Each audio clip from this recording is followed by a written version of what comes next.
நண்பர்களே, தோழர்களே, மேடையில் இருக்கும் கஜானா திரைப்பட தொழில்நுட்ப வல்லுநர்களே, நண்பர் சாம் அவர்களே, திருமலை அவர்களே, பத்திரிகை நண்பர்களே, ஊடக நண்பர்களே, எல்லோருக்கும் வணக்கம். இந்த திரைப்படத்தை பற்றி எல்லாரும் சொன்னது தான் நானும் சொல்கிறதுக்கு இருந்தேன். இதில் ஒரு சின்ன பார்ட்டில் நான் நடிச்சிருக்கேன். சாம் எனக்கு தொடர்ந்து ஒரு 20 ஆண்டு கால நண்பர். இந்த சினிமாவில் இந்த 20 ஆண்டு காலத்தில் நான் அடிக்கடி சந்தித்த ஒரு மனிதர், ரொம்ப ஆர்வமுள்ள ஒரு மனிதர், சினிமாவை கற்றுக்கொள்ள வேண்டும், சினிமாவை நேசிக்கிற ஒரு மனிதனாக இருக்கார். நம்ம ஊரில் என்ன ஒரு பிரச்சனை அப்படின்னா, வெட்கமே படுறதில்லை நம்ம யாருமே. ஏன் இதை சொல்கிறேன்னா, திரைப்படத்தை பொறுத்த வரைக்கும் உலக திரைப்படங்கள் உடைய வளர்ச்சி, உலக திரைப்படங்கள் செய்கிற புரட்சி, அதாவது நாம் இப்போ ஒரு 100 வருடங்களுக்குள்ள சினிமா கையாலேயே சுற்றிக்கிட்டு மௌனமாக பேசி மௌனமாக வாய்ஸே இல்லாமல் அப்புறம் அதுக்கு சவுண்டை சேர்த்து அப்புறம் அதை கலராக்கி எவ்வளவோ இந்த 100 ஆண்டுகளில் ஒரு மகத்தான வளர்ச்சி உலகம் தந்திருக்குது. அந்த கேமராவிலேருந்து எத்தனையோ கேமரா மாறி இன்னைக்கு டிஜிட்டல். அன்னைக்கு ஒரு மூவி, அதாவது அசைகிற ஒரு உருவத்தை பார்க்கணுன்னாவே நம்ம தேட்டருக்கு தான் போனோம். அதுதான் அவ்வளோ பெரிய ஒரு ஜனங்களுக்கு அவ்வளோ ஆர்வமாக அதை ஈர்த்தது. அசைகிற உருவங்கள், இன்றைக்கி அசைகிற உருவங்கள் நம்முடைய கேமராலேயே ஒவ்வொருத்தனும் படம் எடுக்கிற அளவுக்கு நம்ம வந்துட்டோம்.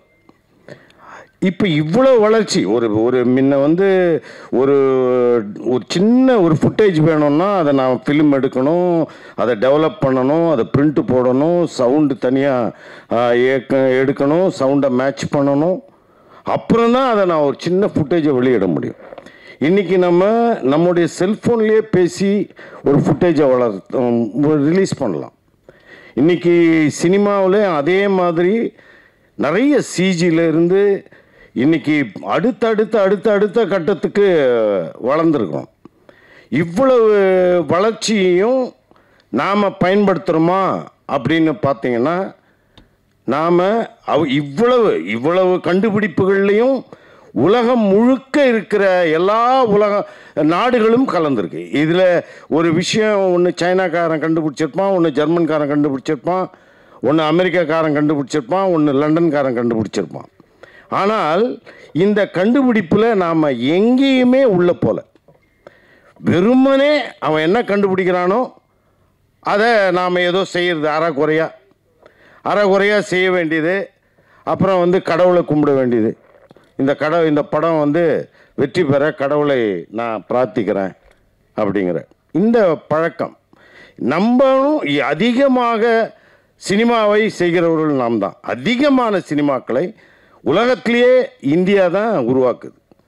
ஆனால் அந்த திரைப்படங்கள் எப்படி இருக்குது அப்படின்னு பார்த்தீங்கன்னா, எம்ஜிஆர் காலத்தில் இருந்த அளவுக்கு கூட ஒரு திறமையான ஒரு சரியான திரைப்படங்களை நம்முடைய இது தமிழில், நீங்கள் சொல்கிறார் மலையாளத்தில் நல்லா இருக்குது, தெலுங்கில் நல்லா இருக்குது, கன்னடத்தில் நல்லா இருக்குது. ஆனால் இவ்வளவு டெக்னீஷியன்களை வைத்து கொண்டிருக்கிற நாம் ஏன் அடுத்த கட்டத்துக்கு நம்ம போகாமல் இருக்கிறோம்? சினிமாவே இங்கே 2 விதமாக பிரிஞ்சிச்சு. ஒன்று பெரிய கார்ப்பரேட்கள், அவர்கள் இப்படிப்பட்ட சினிமாக்காரர்களே அவன் வேறு மாதிரி, அவன் 200, 500, 1000 கோடி. அடுத்தது நாம் இப்படி ஒரு சிறிய முதலீடுன்னா ஒரு 10 கோடி 20 கோடி கூட அவர்களை பொறுத்த வரைக்கும் சிறிய முதலீடு தான். அப்படிப்பட்ட முதலீடை வைத்து தயாரிக்கிற நாம் இப்போ நம்முடைய கட்டமைப்புகளை நாம் ரொம்ப பலமாக உருவாக்க வேண்டியது இருக்குது. நம்முடைய அதாவது தயாரிப்பாளர் சங்கம் இருக்குது, திருமலை இருக்கிறார், முக்கியமான ஆள். அப்போ இந்த அடுத்தது இயக்குனர் சங்கம் இருக்கிறது. இப்படி ஒவ்வொரு சங்கமும் சும்மா ஏதோ பஞ்சாயத்து செய்கிற ஒரு இடமா தான் இருக்குது. அந்த இடத்துக்கே ஒரே வேலை பஞ்சாயத்து செய்கிறது தவிர அந்த டெக்னீஷியன் அடுத்த கட்டத்துக்கு போயிருக்கானா, இந்த இயக்குனர்களால் இந்த தயாரிப்பாளர்கள் எவ்வளவு நட்டமடைந்திருக்கிறார்கள், இந்த தயாரிப்பாளர்கள் ஏன் தொடர்ந்து நட்டத்தை பெற்றுக்கொண்டிருக்கிறார்கள், நம்ம லாபம் சம்பாதிக்கிறதுக்கு என்ன வழி, எங்கே நாம் விடுறோம், இந்த மாதிரியான கட்டமைப்புகளை விவாதிக்கிற மனிதர்கள் நம்ம ஊரில் யாருமே இல்லை. கேரளாவில் அது இருக்குது. கேரளாவில் இருக்குது அப்படின்னா அவன் ரொம்ப நாளைக்கு முன்னாடியே 1960களிலிருந்தே அவர்கள் திரைக்கதாசிரியர்களை அவர்கள் நம்ப ஆரம்பித்தார்கள். திரைக்கதாசிரியர்கள் என்கிற ஒரு தனி பிரிவு அப்போவே தொடங்கிடுச்சு. எம்டி வாசுதேவன் நாயர் மாதிரி மிகச்சிறந்த இந்தியாவின் திரைக்கதாசிரியர்கள்லாம் அங்கே ஒரு வழிகாட்டிகளாக இருக்கிறார்கள். அடுத்தடுத்து கட்டத்துக்கு நம்ம ஒரு இடத்துக்கு மூவ் பண்ணாதான் அடுத்த கட்டத்துக்கு நம்ம பின்னாடி இருக்கிறவன் வருவான். அப்படிப்பட்ட சில அதாவது ஒரு தியாகங்களை நாம் செய்யணும்.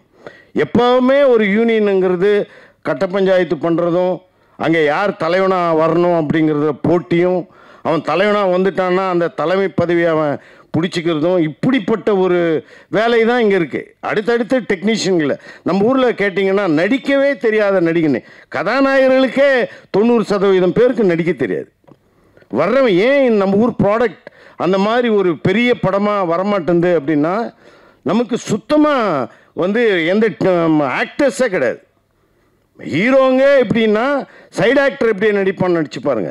கொஞ்சம் எம்ஜிஆர் காலத்தில் சிவாஜி காலத்தில் இருந்த அந்த கட்டமைப்பு, அதாவது ஒரு ஆக்டர்ஸ், அதை கூட நாம் உருவாக்க ரொம்ப தவறிட்டோம். இந்த மேடையில் ஏன் நான் இதை பேசுகிறேன்னா, எனக்கு இந்த மேடையில் பேசுவதற்கு எனக்கு உரிமை இருக்கிறது. அதனால் நான் பேசுகிறேன்.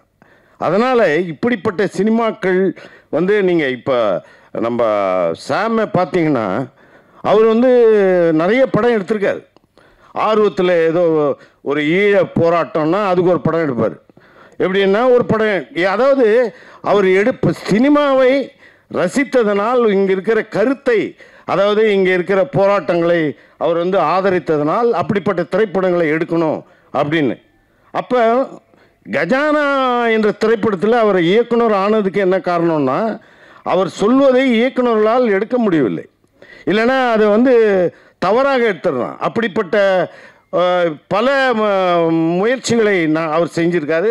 அந்த முயற்சிகள்லாம் ஏதோ அந்த டைரக்டர் என்ன சொல்லணும் அதை பண்ணியிருக்கார். அப்புறம்தான் இப்படி ஒரு வியாபாரத்தனமான மக்களை மகிழ்விக்கக்கூடிய ஒரு திரைப்படத்தை நான் எடுத்தே தீருவேன், இப்படி நானே இயக்க போகிறேன் அப்படின்னு சொல்லும்போது தான் இப்படிப்பட்ட ஒரு ஃபேண்டசி ஸ்டோரியை அவர் செலக்ட் பண்ணும்போது எனக்கு ரொம்ப ஆச்சரியமாக இருந்தது. ஏன்னா எனக்கு ரொம்ப ஃபேண்டசியில் ரொம்ப இன்வால்மெண்ட். அப்படிப்பட்ட ஒரு ஃபேண்டசியை ரொம்ப அற்புதமாக, அதாவது நான் ஒரு 50% திரைப்படத்தை பார்த்துருக்கேன். இதுவரை நாம் பார்க்காத பல காட்சிகளை அவர்